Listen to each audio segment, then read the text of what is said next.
Hey, everybody, and welcome to this month's Meet a Member. We're joined by Vince Parisi, who is currently in the Phoenix area by way of Chicago, and he greatly increased his tortoises when he moved there. So, we're going to talk about that tonight and lots of other cool stuff.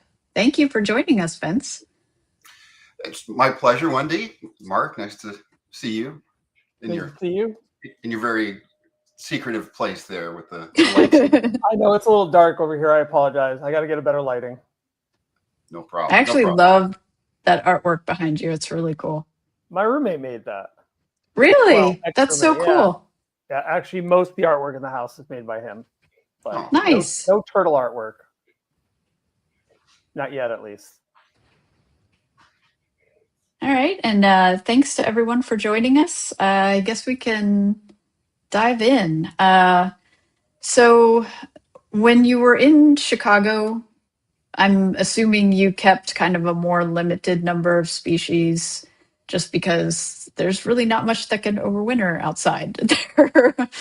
yeah, and my addiction didn't really happen. But no, I was keeping Russians and I was keeping some box turtles, and I had a few other things like marginated or and a single Greek tortoise. And yes, it was very limiting, and I did hibernate them over the winter, so it was Mhm.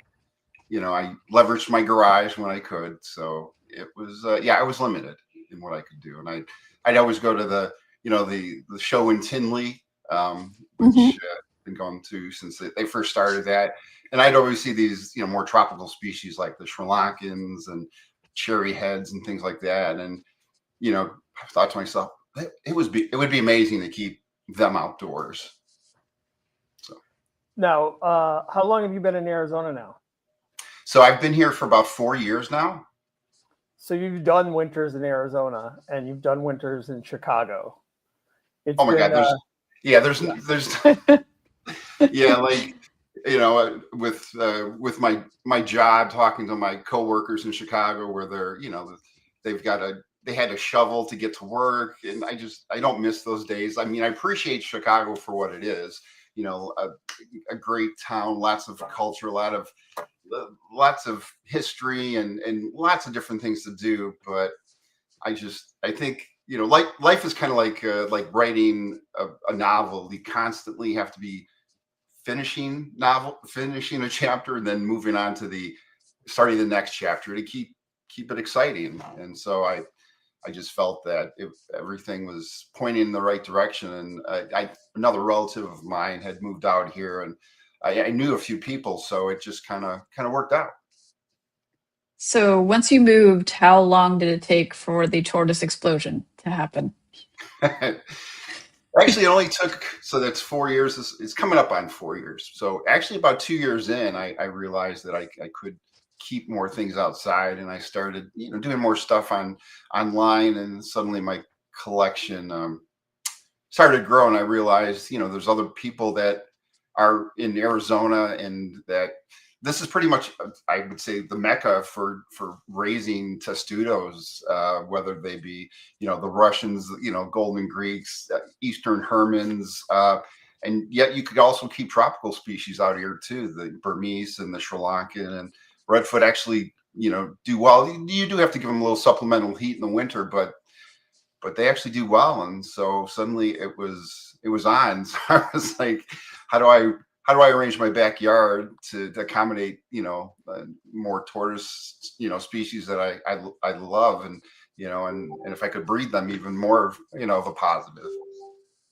Do you So have to do anything for the humidity loving species? Do you have sprinklers on timers or Yes. So humid hides or yeah, out here there's whether you go to a restaurant or for just sprinklers for like your front yard, there's misters, and so I was able Mhm. to kind of, for the ones that do need extra humidity, I would just kind of set things up with sprinklers or misters on timers, and it Okay. would add some additional humidity. Also adding I'll add like a couple inches of cocoa, shredded coconut, because that tends to hold moisture better than just the dirt, because water just goes straight through the dirt here. So. Vince, when you before you moved to Chicago, did you breed any? I'm sorry, before you moved to Arizona, did you breed anything in Chicago, or was your first? A few Russians. Sorry, I didn't mean to cut you off there. A few Russians, but it was really, really limited. So. And what was the first species you got when you moved to Arizona, or did you bring those guys with you? I brought the ornate box turtles, eastern box turtles, and the Russians out here. I was actually looking at the pictures of your backyard. I know a lot of yards where you are will just be rocks and kind of boring. And everyone that I know that has tortoises in your area, it's like this beautiful oasis. It is such a cool way to use the space. And look at that. That's gorgeous. Yeah, I just leveraged there's lots of gravel out here. But I went from something like this, like early in spring, and turned it into this. Vince, it looks amazing. It's paradise. It really does. It's beautiful. It really is. And I had to leverage what I had to bring things home. So that's like arm out the window holding a mattress on. Here's a quick video of just kind of a pan of the yard. It's so well done. It looks great. You still have a backyard, but you also have tortoise pens. It just looks so nice. Yeah. So coming from the aquarium world, just being able to decorate things and being able to move things around. But I've also found that I get too ambitious and things need a lot of water sometimes. So I'm switching over to more grasses and native plants, so I don't have to be watering as much. So, Vince, how many outdoor enclosures do you have at the moment? So that's a great question. I think I've got probably probably like 18 enclosures. Ooh, wow. So, yeah, and I don't have that video handy, but it basically pans everything. But there's, and they range in size, and they're not huge. They're not huge. I will admit that much. I do have further plans on moving in a year to 2 years, and so that'll be a big plan or big project in of itself. But hopefully, be able to plan it so I can create the new enclosures and kind of move everybody over. So what are you using for the walls of those enclosures? Those are like either 2x8s or 2x10s, and then I'm leveraging. Is it just pressure treated lumber or? No, I'm actually using like waterproof deck paint that you would. Oh, okay. So I just kind of found a neutral color that would work, for me. And then the corners are like raised bed connectors. Yeah. So, okay. So and you can adjust them. So I guess I didn't want it to look like I just put together enclosures and and just slapped together some 2x4s. I guess that was the no, thing. they look really nice. So up here, we have soft soil and we have tortoises that dig, turtles that dig, everything digs out of pens. So I had to dig down pretty deep. Do you have to dig down? Is your enclosures dug down at all with stop escapes? So I had to. So there's a lot of clayish dirt out here, which is and mixed with some rock. So I dug down at least 6 inches to remove all that, and then I brought in some extra dirt from Home Depot or Lowe's, or I got smart and actually had some dumped off on my driveway. So, and then used a wheelbarrow to bring it back. But it's just easier for the tortoises to dig in and lay eggs. Nice. So you didn't have to put down 1.5 feet like I did. No, I didn't. But I mean, if the temperature, if it stayed colder for a longer amount of time, yes, I'd probably go down deeper. Nice. Are you Very able nice. to provide enough shade with plants, or do you have to do shade cloth midsummer? Because I know it gets pretty brutal. So I was ambitious the first year or two where I would try to leverage the plants and everything, but I just have to water more often. So I do leverage sun shades during the summer, from like June to like September, and it really does take a lot of pressure off the animals and the plants also. Um, Yeah. so because it was just, yeah, it was a losing battle because I'd want to have these really nice looking enclosures, but they were just drying out. Literally, like twice a day I would be out there, and it just wasn't enough. So Does it ever get so hot that you're kind of concerned? And I mean, I know here when we have 110 heat index days, I will run the sprinklers like 3 times during the day. So what I found is that the tortoises will kind of change their activity. So when it's really hot, where it's like 115, they'll get up at the break of dawn. Like Mhm. it's literally as soon as, I mean, maybe even before, because I've been out there right, as the sun's coming up, and they're out. They're moving around. They're searching for food. And what tortoises do, when they first Yeah. wake up. And then I take that opportunity to feed them, and then they'll feed, and do their thing for the next hour and a half or two. But so that'll be like 5 in the morning, 5:30, something like that. And then, but by 7, the sun's out, things are starting to heat up, and by 7:30, 8 o'clock, they're back in their tortoise houses, just kind of, or hiding under, whatever plants and bushes I have, and they'll just crash there till say 3:30, where the sun kind of goes over and is starting to set, and then they'll just come back out and they'll be active again. And yeah, I found, during this, the spring, summer, when this is occurring, I'll, maybe throw down some additional food because, there's females that are laying and youngsters growing. So I just want to give them a little extra nutrition. And then, and then the sun will go down, and then they'll just kind of crash. But then it reverses when the weather gets cooler. So they'll sleep in, right? They'll Wait for midday. they'll wait for the sun to come out, then they'll make their way out. And then if you've ever seen how tortoises will kind of perch themselves up Yep. against a wall or They something, prop. Yeah. they prop themselves. So I've got, Full back to the sun. Yeah. exactly. So yeah, that's kind of the routine nowadays. I So don't know if Vince, they all do that. I see my Greek doing that very frequently. I have my 3-toed box turtles line up all along the fence, And just following kind of prop up. following the sun. So I think it's a turtle thing, to be honest with Okay. you. Yeah. That's cool. So Vince, when you finally got to Arizona and you started getting all these enclosures and everything ready, what was the first species you bred while you were in Arizona?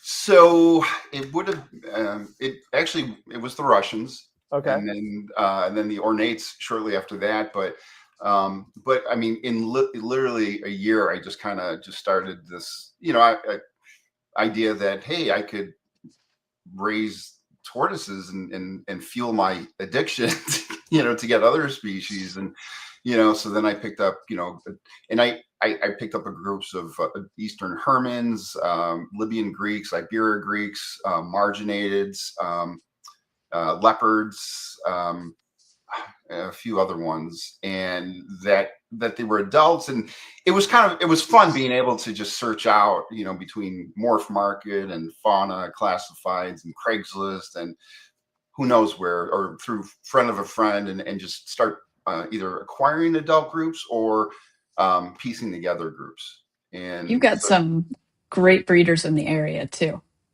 oh yeah, so we've got some. Oh yeah, some goats, as they say. I mean, we've got Yes. just east of me, I've got Mr. Cameron Lamb. With out here, and then out west of me, I've got Mr. Andrew Hermes with the Arizona Tortoise Compound. So they've just been amazing, amazing people to meet, and that kind of just talking about how many people out here keep tortoises. And unfortunately, it does go the other way, where there's people that keep tortoises and they don't know as much, and then you see the lost sulcata walking down the street ads on Facebook. You have some really good company out there, that's for sure, and definitely some networking. Well made, being so close to the TTPG headquarters and all that. So I think that's pretty awesome. I got to give a shout out to Thomas Baxa. He's my cohort when we go to pick up produce together on Saturday mornings. So that's very awesome. I see your messages back and forth that you're going produce shopping together. So it's I wish I had that here. That was the other thing. Anthony scores all the good produce at the grocery store they throw out, and I'm like, all right, I guess I'll just go buy my lettuce. Well, going from feeding, less than 10 tortoises to 120, 130 tortoises, you can't shop at the grocery store anymore. You have to. No way. So what I did is through, I set up an account with, produce wholesaler, and, I'll just go and buy cases of stuff. And, it's interesting because there's certain things that are become more plentiful during certain times of the year. So you kind of vary what you're feeding, but always try to supplement, with different types of, greens or what have you, depending on the species. I think I'm right on that line. I think it's funny. Like, I just started a new job and I had to introduce myself to our larger group this week. And I was kind of like cringing, being like, yeah, I have 4 turtles and 20 tortoises. And everyone's like, oh my God. But then I talked to people at the conference and they're like, oh, you're junior league. It's all relative. It really, really is. Yeah. People are like, why do you want so many turtles? And it's like, well, I don't know. Why not? Exactly. You spend your money going to the bar and having wine all the time. I'm out there enjoying building enclosures just like Vince is doing. So yeah, I get it. Hey, Kevin, you were asking what's the average monthly cost in produce. So it varies because, during the warmer months, everybody's more active. So, that could be, a couple $100 a month, and then during the colder months, it could be half of that. So, and I'm also leveraging, Bermuda grass and Timothy and orchard grass. Yeah. So as many different things as possible, along with, pellet food. So I think that there was a question if you were growing any plants that double as food sources. No, not really. I'm growing something called elephant grass, and it's got a purplish reddish hue to it this year, and they're starting to. I see them nibbling on a little bit, but not enough to really provide enough sustenance. So I was just thinking of Julien's beautiful garden. That was one of the highlights for me, but I know that has got to be a lot of work in that climate. Yeah, it's not bad. I've also set up some sprinklers, and I just turn them on, during the day, especially during the summer, where I just give everything a soak, and the animals, the plants, the bushes. So Vince, I know you have some pet projects that you're really excited about. Specifically, some species that you are all the hype about. So tell us about this guy. What's going on? So I'll put the Italian Western Hermans to the side for the moment. But the one species I'm really excited about are the Armenian tortoises that have hit the U.S. for the first time this year. They are, and I'll share my screen real quick. So here's an example of an Armenian tortoise. It's a female, and they have they're T. greca armenica, and are also kind of known as the Araxi tortoise. But they're just, anybody who loves testudos, and especially like the Iberia Greeks, they are definitely, definitely similar, easy to care for. And so I worked with somebody who did bring them in, and they come in a couple different flavors of colors. If you see, you got some really, dark ones, and then you've got the lighter gold ones. Some of the males will get flared. I don't know if this is the picture. No, that's not even. Those are Greeks. Sorry about that. Here we go in this picture I was here. going to say, those look like Ibera. But if you see, like, yes, I numbered them when they first came in so I could keep track for health reasons. But if you can see the two on the bottom, and they've got the flared, Skirts. ends Yeah. there. Wow. Skirt. Yeah. Yeah. So it was weird that just, a handful of those came through, but they just amazing color. And here's a close up of, of the head. Those are big tortoises. I mean, for a testudo, they're a big animal, are they not?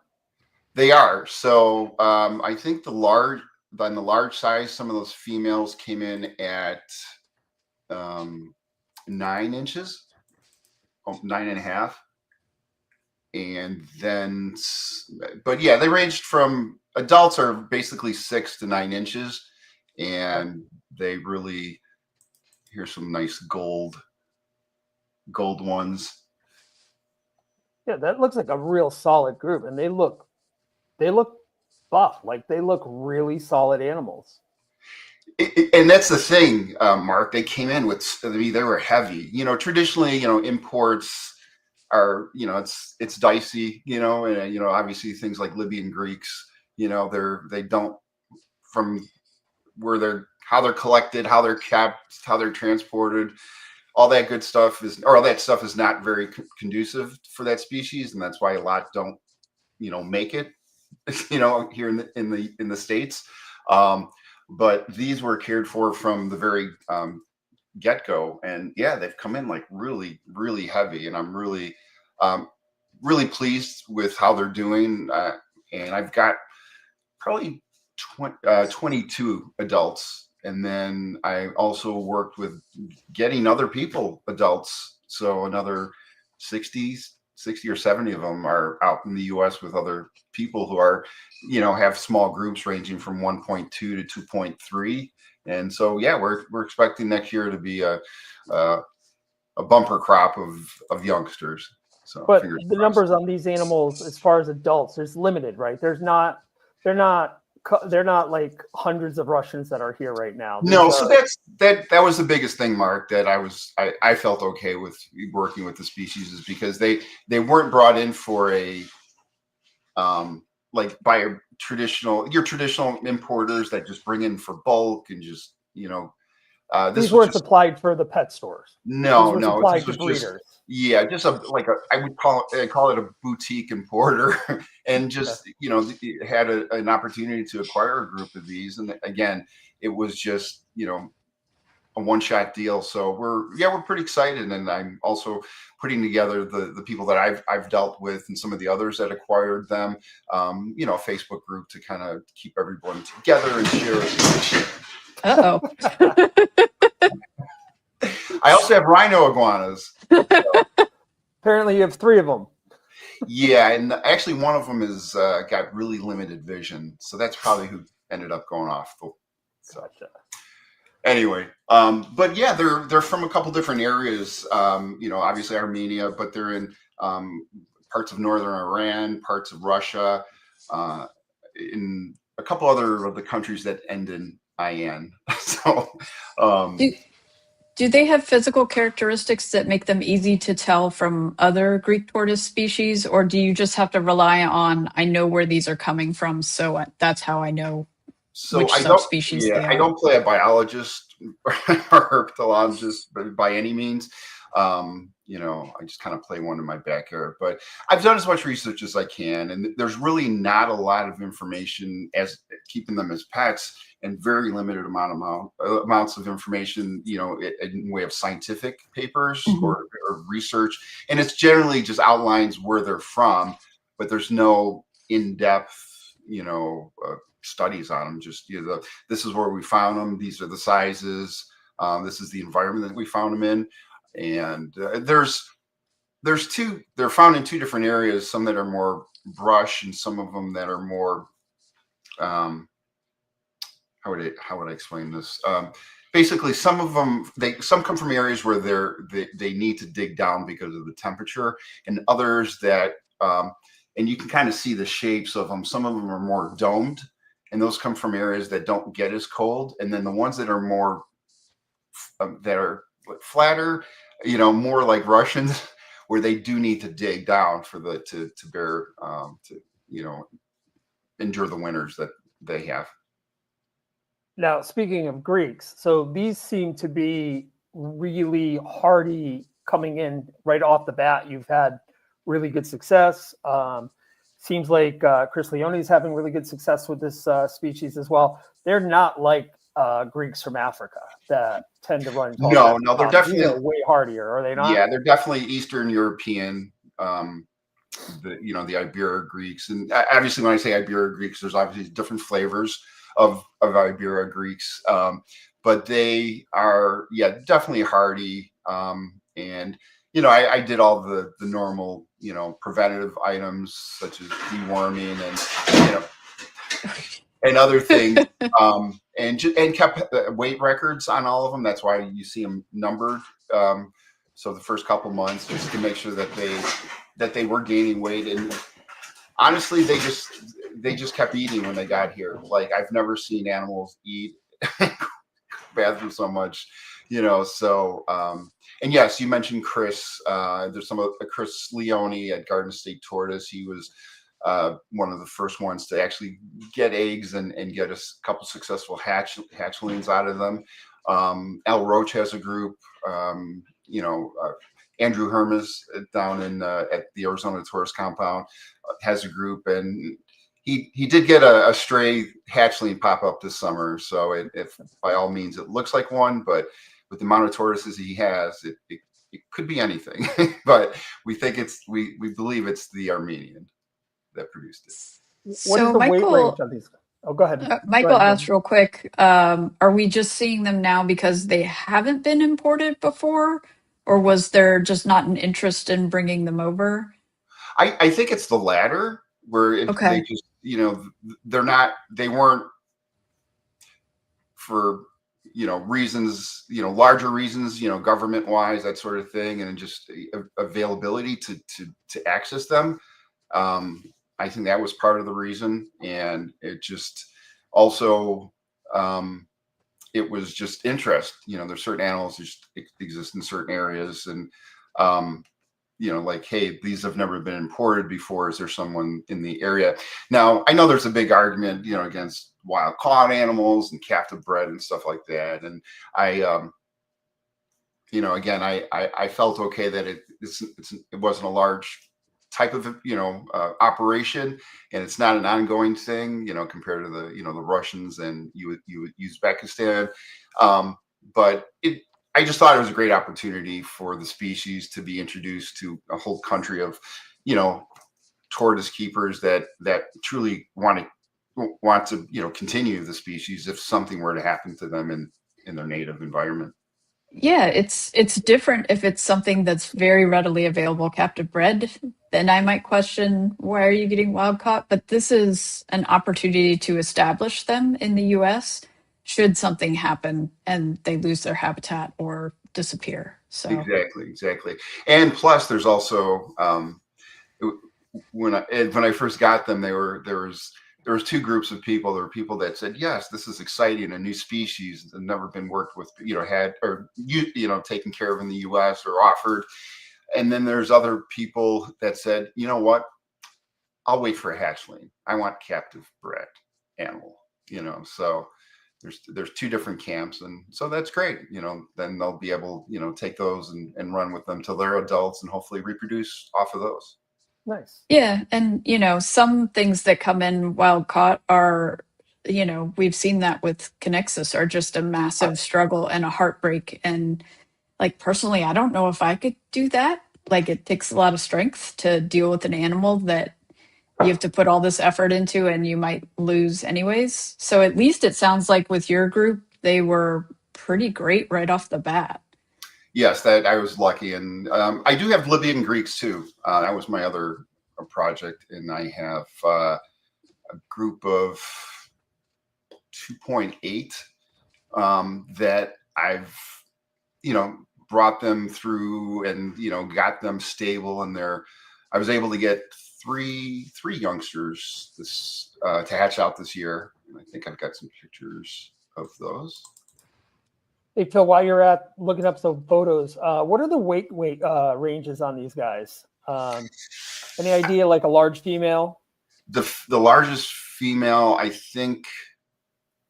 Oh, I think yeah, Phil got some, and the largest one I think topped the scales at like 5.5 pounds.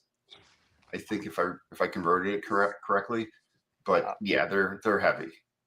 And in the beginning, I was making sure that they were soaked daily and that sort of thing, and yeah, it was a workout. But here are some of my Libyan Greeks that I have. But yeah, they're just an amazing species. Just the coloration and variation in the patterns. It's so crazy how varied that species is. It almost makes you wonder, is there a split somewhere in there? Like, some Yeah, of them are very, very dark. yeah, I know. Yeah, here's the two youngsters and they're mama. beautiful. Yeah. I love these shots. You go through all this effort to get animals to breed and lay eggs, and then you incubate them, and then they hatch out. So that was an amazing time. That's exciting. They look great. There's my chicken scratch, but yeah, those are the three that hatched out. So that was really, really exciting. So Very nice. And how big is that group for you? 2.8. Okay. 2.8. Do you have a favorite? Do I have a favorite? Yeah. Well, yeah, that would be these guys here. Oh, they're beautiful. The cherry heads. Yeah, I've been really wanting to. I mean, I've always loved cherry heads, and I always thought to myself, I can't wait to be able to keep them. But then when I started getting them, and I started getting into it, I was like, well, I want to breed them eventually, but I would like to breed, and the best traits possible. And so I really, really tried to find animals that were available in the U.S. that had really good coverage. Wow. So that's crazy. And there's some these guys. There's some really dedicated people out there that are breeding, and so and that just brings up relationships with other breeders and other keepers. It's just that it's just an opportunity to share knowledge, share animals, and share opportunities. And so yeah, I'm excited about what these are, what these represent, and I've got a couple other ones in the works that I need to pair up, or to acquire. But yeah, hopefully. So let's, Vince, you have a little nickname or a pet name for this group of cherry heads. Do you? Oh yeah, so I'm calling them an extreme cherry heads, just because they're the amount of red that these have, and so yeah, the goal is to just keep breeding the best possible traits and offer them to people. So yeah, so extreme cherry heads coming soon. And you still have a little ways to go for these to be breeding age for you, correct? Yes and no. I've got the big female in the back. She's breeding age in size. Okay. The other four are like a year and a half and 2.5 years off. So, but yeah, all in due time, I guess. It looks like you've got not just the really, really red heads, but you've got quite a bit of marbling too, which is always really beautiful. Yeah, they're yeah, definitely. Yeah, I mean, and it's just amazing that animals, that they exist, and you just, put them together and see what you can get after that, It's a sharp group of tortoises. That's a pretty really group is. of turtles. It really, really is. Yeah. I wish they stayed smaller. That's all I can say.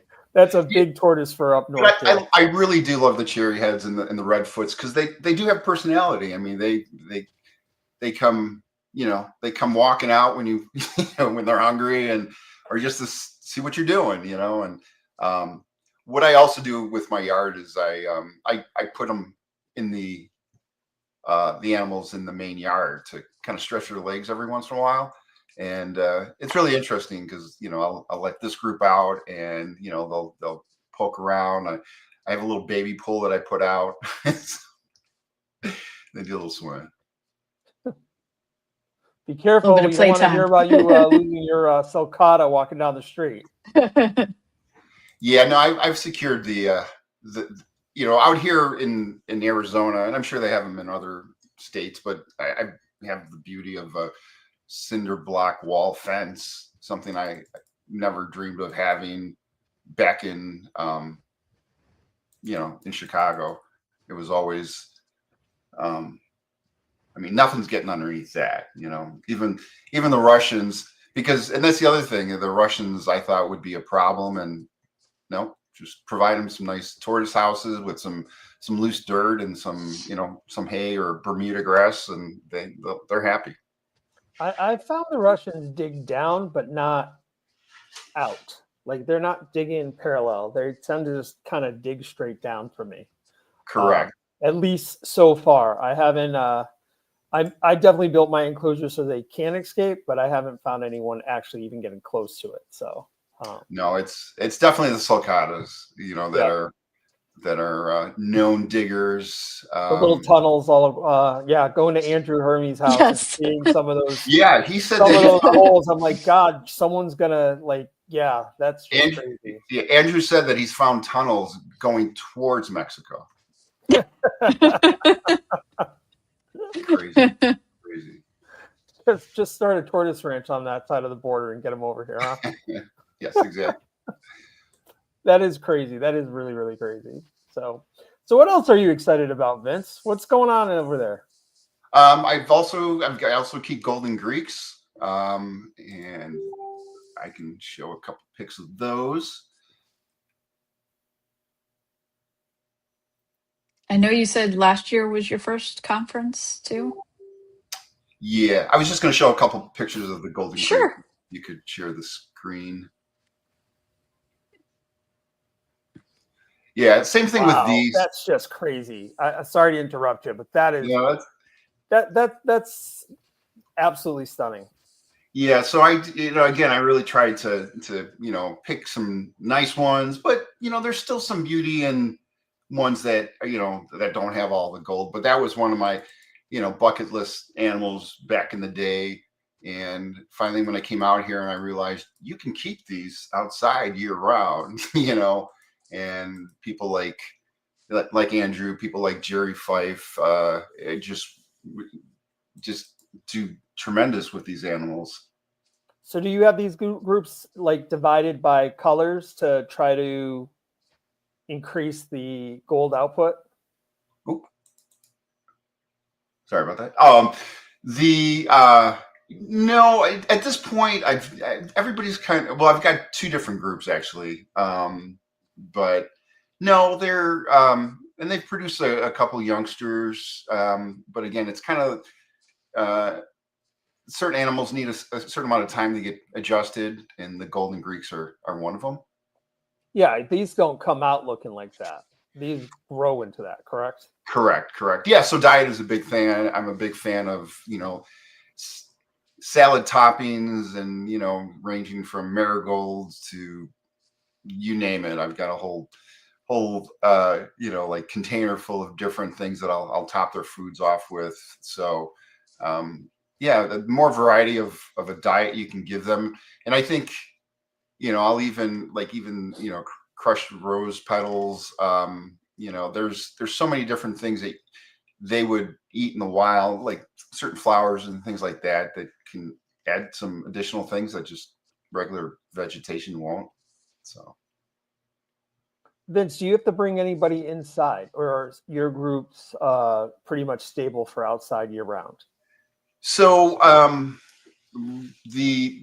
everyone's pretty stable. I mean, I experimented this year and I kept a lot of youngsters outside, you know, like hatchlings that were a month old, and just put them outside and just provide them with a tortoise house and like a 4 or 5 inch deep layer of shredded coconut and cocoa noir. Because again, that holds humidity much better than than just regular dirt out here. But yeah, they in plenty of shade, but they took advantage of it, and I've got more. I've got I got more sturdy youngsters this year than I would. I mean, compared to last year. But yeah, definitely the sun does help with their with their growth. Oh, oops! Hold on a second.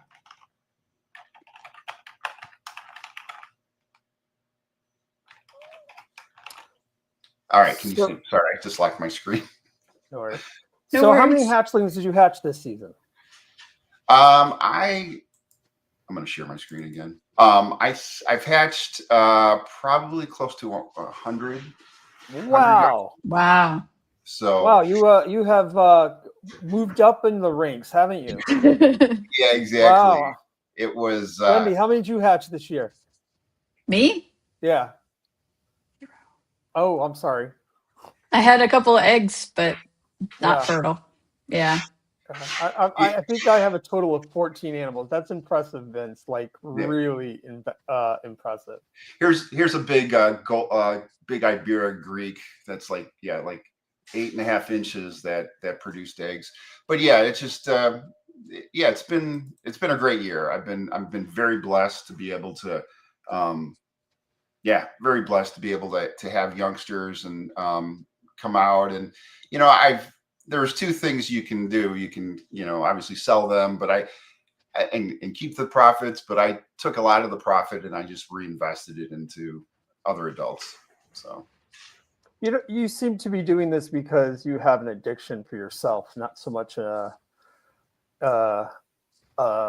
fortune in your upcoming profits. No, I don't. Yeah, I don't believe that I'm going to get rich off of it necessarily, but no, it's just a great way to be able to support your habit. So It feeds the ones you have. Yep. Yeah, exactly. But like I was able to, I expanded my Western Hermans, collection this year, and I've got a couple new groups that I'm going to, hopefully if everything goes right, have some youngsters next year. But I've got a couple different locales: the Apulia, Ragusa, Tuscany, and then Madoni. And the Madoni and the Ragusa are Sicilian locales. And being a Sicilian, I thought it'd be kind of neat to have some animals from the homeland. And there's Mount Etna, and then the little known Nebrodi locale that I'm seeking out. So that'll be my next acquisition. But yeah, and they're all great species to work with, and I don't. They're all great species. Westerns are very pretty and they're nice and small. I see the draw. I really do. They are a pretty tortoise. Yeah, they really surprised me, and because I really thought like the Eastern Hermans, which I should probably show off my Eastern Hermans. But let me show you the Macedonians. I thought these are solid, but the Western Hermans definitely are up there. I'm going to show off my Macedonian Eastern Hermans on the screen if you could.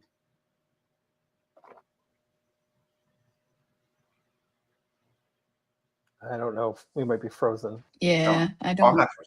I don't see it up there. Oh, I think I lost the. Oh, it turned off when I got locked up. 1 second, please. Sure. Here we go.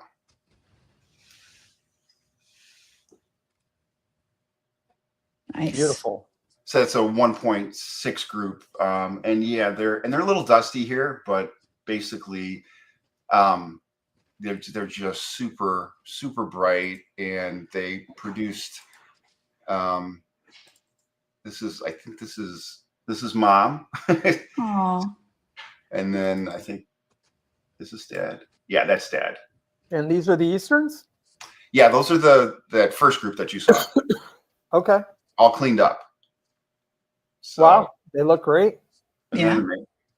Yeah, so there's beauty in everything, and I just this particular group really has caught my eye. So I'm excited, and yeah, they're just rock solid. I think they've been here for about since the 2014, 2015 is when they came into the country, but just amazing amounts of yellow. So Vince, I have a question. So I have Easterns here, and I have Russians here, and I've noticed my Russians, when they decide to dig down, they dig down. I don't see them. I don't see them at all. They are underground, and for me to do a health check, I gotta break frozen soil. But the Easterns, they just go down a few inches. I can see the tops of their shells almost all winter long. Do they go down? Do you Russians dig down there, or are they a surface digger? So the Russians around this time are starting to basically dig down, and I've got 3 groups, and maybe a quarter of them are showing their faces, on a daily basis, but they're not really hungry. And I'm kind of cutting back on food too, but I check on them, and they're buried down a couple inches. And then I'll just toss some additional, Bermuda grass or hay on top of them, and just ensure that they stay dry. So they're completely underground then, your Russians? Yeah, a couple inches, but nothing too crazy. Okay. I mean, you can see them. But for the Easterns, they are Easterns out here. They stay pretty active. They don't eat as much, but as we were talking earlier, they'll come out when the sun's fully out and catch some rays. They'll eat a little bit and then then retire late afternoon. So the Easterns were interesting to me. Like, this was my first year with them outside, and like I said, I was expecting to go out to the cold frame and not see anything, and they were on the surface. They were not underground, but the Russians were definitely underground. I couldn't find one if I wanted to. Yeah, they're definitely. But then they pop out in like March 1st, and I'll separate out the males because they just want to go at it, of course, and as males do.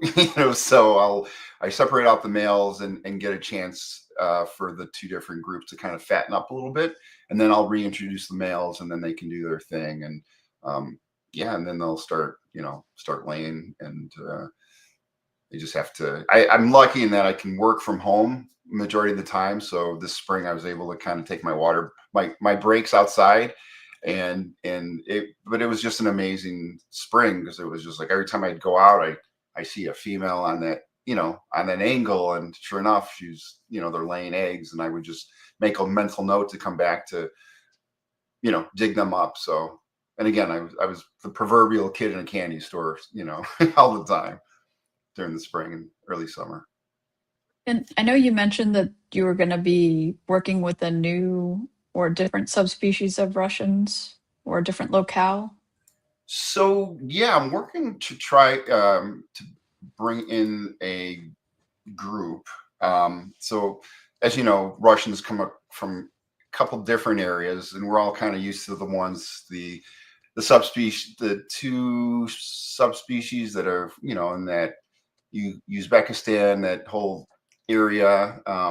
But there is one that lives in southern Pakistan, and you can see that's these 3 on the left, and they are. And again, I don't play a biologist or herpetologist, professionally, but they definitely are definitive subspecies than what we're normally used to. And there's an opportunity that they're going to be coming to the States shortly. And again, promoting them and getting people to work with them in the U.S. is exciting, and hopefully when they do come, and they'll range from subadults to adults, but they'll basically just you go through the normal period of getting them acclimated and building them up from the stress of the trip, and hopefully they'll start producing here in the States. But as you can see, it's kind of a cool, different looking animal, and if you're a Russian fan at all, it's exciting news. So yeah, will cool. These be? I'm sorry, Wendy, but will these be their own subspecies specific, or are they a locale specific that you're working here with? So from the research I've done, that it's supposed to be the Horsfeldi. Okay. So it's a Whereas locale then. it's a locale, yeah. And there is available information, and everything's pointing to that name, whereas the other subspecies that are named the Kazakhstan and Annie and we won't hold you to the pronunciation of the Russian tortoises. So that's a Matthew Hill thing, not a Vince thing. Yes, exactly. Yeah, 100%. But so I'm excited about that, and so hopefully we'll get get them here to the States, and see if there's other enthusiastic people that want to keep them. That's very cool. I wish we had the genetic testing here, that it didn't have to be sent off to Europe, because it would be really nice to just be able to be like, what subspecies is this? Hopefully one day we get that. It's I hope there are people working on that at least. So yeah, I hope so too. Sounds like that was a big conversation at TSA, that they are trying to get really that kind of stuff going. So oh yeah, I like to relax with my tortoises too every once in a while. Yeah, I'm sure that's a really good for your I'm sure tortoise baths are great for your cuticles. And then they'll come to the back door. They'll hang out in the backyard a little bit. Yes, despite their size, I still will soak them every once in a while to make sure they get their hydration. Nice. And if you leave the back door open, this will happen. You don't have a dog, do you? No, I mean the beauty of living out here is that you can also leave your door open, not worry about bugs as much. But yeah, they just come sauntering in and plug themselves in the corner. So your iguanas free run in the backyard too, don't they? When you're out there. So yeah, I've got three iguanas in the back, one male and two females, and they are. Let me see if I can show a picture of that. There's the male and the marginated. Oh, that's a marginated male. But yeah, they did great. They come. I've had them for like 6 years now. They're that's my dog Lola, and that's Nina. I didn't know it was a male till it was about 2 years old, and he kind of showed his stuff. So it happens. Right, and then the female is she's pretty much 90% blind, because like you could just go right up to her face and put your hands, but yet she knows how to get around. She can eat, she can find sun. And then last December I acquired another female through a friend in Florida, and all of a sudden I wasn't even prepared for it, but she started getting squirrely and was digging outside, and I was like, oh, maybe she's going to lay. And literally the same day that I was trying to figure out how to make a nest box for her, she just literally like laid them in the enclosure like at night. Oh, out came 8 eggs. So, but as usual with rhino iguanas, their first batch isn't very high fertility, and I've got a picture of excuse the dirty. That's still exciting though. You know that you got something going on. Yeah. So, but overall, it's He looks like he's going to eat them. Never mind. He kind of does. Yeah, he doesn't look like he's interested in being a dad. No. He just looks like he's going to eat them. But yeah, it's been great. But then there's also been some failures too. Like for example, Iberia Greek laying eggs, and they were soft shelled, meaning wherever she was being kept before didn't really add calcium supplement to her diet, and so her first clutch, literally as they came out, which I just happened to catch, it was the most bizarre thing. She was laying them, and as soon as halfway out, they broke, like wow. All 5 eggs. So has it improved for her, or is she just not going to be a good breeder for you? Period. No, I totally upped the calcium powder right after that experience, and a month later, 6 weeks later, she laid another 5 eggs, and 3 were good, nice hard shell. 2 of them weren't, but yeah, so she's definitely back on the road to. Oh, good, good. Do you mind Yeah. if I ask you real quick about your bonsai? I wanted to make sure we touched on that. Yeah. So my other passion in life is our bonsai trees, and I've been doing it for like 15 years, just personally, and just doing my own thing, and it's fun. I mean, being able to either get trees and then style them into the different types of bonsai styles that are out there, and it's interesting because just like there's people that breed dogs, and there's shows for everything, there are bonsai tree shows, and literally there's different categories, and there's a group in Chicago, and there would be one out there every year. And so, but no, it's just interesting, and it's a challenge because you're growing something, and it's also something that doesn't happen overnight. This is a picture at the recent show out here. It was a reptile and plant show. So I didn't produce all those. I do have a couple places that I work with, but being able to offer bonsai trees and share them with people, and the knowledge, and they're not as delicate as people may think. There's just some basic things you need to take care of, and and it's just like anything, just like keeping tortoises. Once you keep one species successfully, it just gives you the courage to try the next one. So I have to ask, do you have a bonsai at home that's like 100 years old and you've been taking care of forever, or? It survived Hiroshima, let's say that much. That's where I got it. No, I think the oldest one I have is probably 18 years old. That's still awesome. Wow. Yeah. So it's kind of interesting. But out here, it's also interesting because then there's things out here that do well out here that you wouldn't work well, like bougainvillea out here they grow like on the side of the highway, but you can make great bonsais out of them. So yeah, it's just it's another thing. And I like plants, but I've never had luck with bonsai. They're not good for me. You'll have to teach me, my friend. No problem, grasshopper. Yeah, definitely. I think it's so cool. I have not been able to do it. Well, we're coming up on the hour. Is there anything that we didn't touch on or talk about that you want to get? I have another question.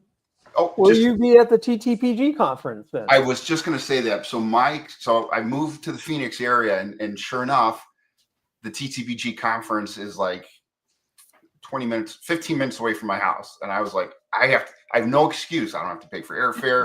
I don't have to pay for a hotel. I have to go. So last year was my first year attending the TTPG conference. And I want to say, like, I came away from it saying, I've met my people, like literally like over 100 people that just are the same mindset, and they're just so genuine. Julene Hermes from Arizona Tortoise Compound said it the best.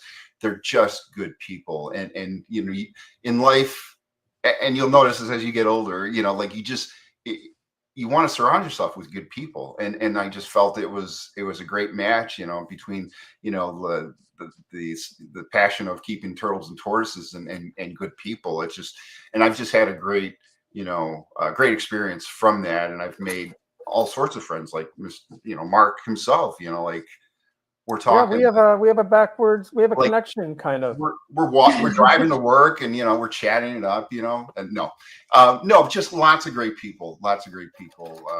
Yeah, Zach Lomax. I mean, it's just, and then just sharing of knowledge.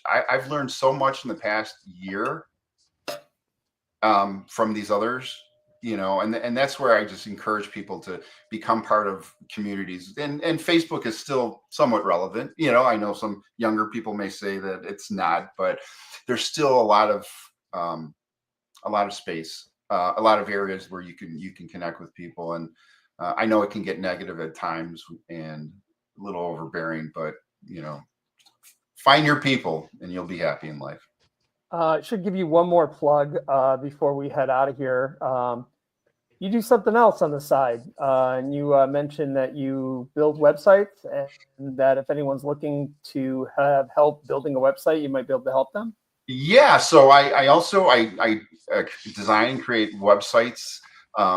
It's my other passion in life. I've kind of self-taught, but between and I've kind of centered in on the reptile people in the world, and so I create everything from full-blown websites with e-commerce, or like, for example, a good friend of mine out here in the Phoenix area, Lynn Calcote, he Ginger Reptiles, he just wants something, a single couple page site that will kind of display what he breeds, his social media links, and and just so that it's not all separate pieces.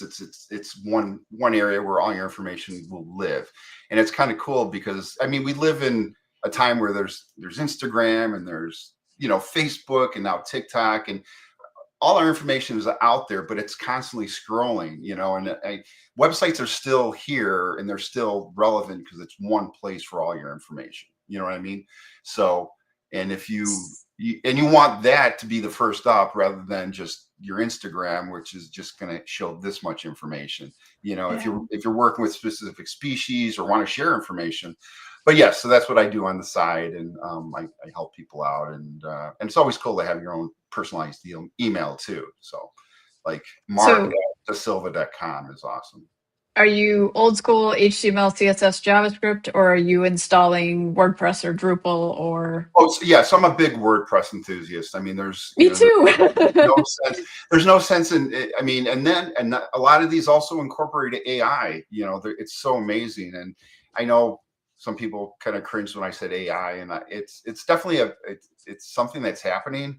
And if you haven't started learning about it, I encourage you to start learning about it, even on a basic level, because it's going to become part of your life. And I know there's it's a tool. It's a tool. Yeah. It's a tool. But the thing is, you got to find out how best to use that tool. Yep. It's only as good as your prompts and what you put into it, for sure. Exactly. So I've been leveraging that for lots of different things. So it's definitely something to look into. So.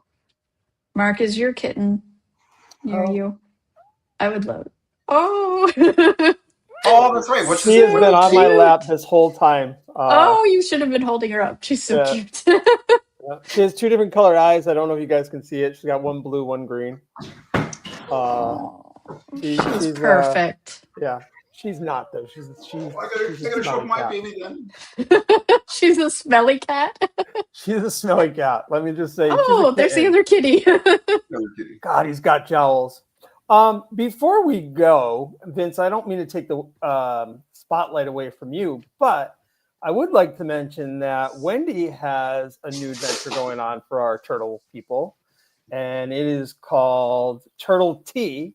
Yes. And I'm going to let Wendy just say a little bit more about it, since some of you guys probably don't know about it. And if you do know about it, you can hear about it again, because I think this is just an amazing adventure. And I'm very proud of you, Wendy. I think this is awesome. Thank you. So, Wendy, tell us what Turtle Tea is. Sorry, Vince. So, Turtle Tea with TTPG is a podcast that I launched when I lost my job. It just came out beginning of the month. There's 2 episodes. You can find it on any podcast provider. It's also on YouTube if you search for Turtle Tea. And basically just trying to build up a digital library of species care, husbandry, and breeding information. I'm a huge podcast person because I just don't have time to sit and watch a video. So I listen while I'm driving, I listen while I'm working, I listen while I'm working out. And just there's a lot of good stuff out there, but there's not a ton of species specific. So that's why I started this. Or in one spot. So you're trying to put it all in one area. Right. Reptile podcast will do one thing on turtles, but it's not a whole list of turtle stuff. So I did listen to the first episode. I think you did a great job. Michael was all right, but you did an amazing job interviewing him. Michael was great. You did mention during your talk with James and Michael that you have like a document that you want to go over in each one of those segments. Is that something you can eventually share with people you want as a guest so that they have that? That's what I do. So Okay. anyone who's considering being a guest, I'll send over the document that's kind of got like a walkthrough of, it's not really a script, it's more of an outline of what we're going to cover. Because you want to know the history, the biological history of the animals, captive care, correct? Yep. Breeding and just the outlook of the animals and the species in captivity, correct? Yep. Yeah. So how hard I are think they to it's keep? great. How easy? Yeah, all that kind of stuff. So I encourage people to, if you have a chance to tune into this, I think it was a great first episode. Can't wait to see part 2. I didn't know this was like Stranger Things. It wasn't all at once. I have to watch the next episode, but I'm excited for it. And great job, Wendy. Thank you. Yeah, if you have a podcast provider that you prefer, if you can follow, subscribe, leave us reviews, comments, and if you have a species that you're really passionate about, reach out to me and we'll get you on the podcast. Thank you, Mark. Thank you, Wendy. Thank you, Michael, and thank you to everyone that tuned in for this. I was pretty jazzed to hear to be asked, and I just thought it'd be great to be able to connect with my people. So, well, we really appreciate you. Just to be clear, I got to give you the dates for the conference. If you guys haven't registered for the conference, please do so. The dates, the field trip is probably filled, but the dates are the 19th and 20th and 21st for the conference, correct? Yeah, 19th is field trip. Yeah. 19th, the meet and greet, and then at night, and then the 20th is the conference, and the 21st. So if you guys haven't registered, please register if you plan on coming. It is a great place to find turtle-minded people and just build relationships. If anything else, just to meet new people as great as Wendy and Vince, Cameron Lamb, the whole group, Anthony, all of them. They're just a great group of people, and from every walks of life, from every view you could possibly want, but we still come together for one thing, turtles. So see if you can make it there. It's worth it. I was going to say, and tortoises. Oh, we have 4 spots left on the bus if anyone wants to make it to that field trip. Just so you know, I just saw that post. So, and I'll shut up now. I talk a lot. Thanks everyone for joining us, and we'll see you next time. Night, everyone. Have a great weekend. Good night, everyone.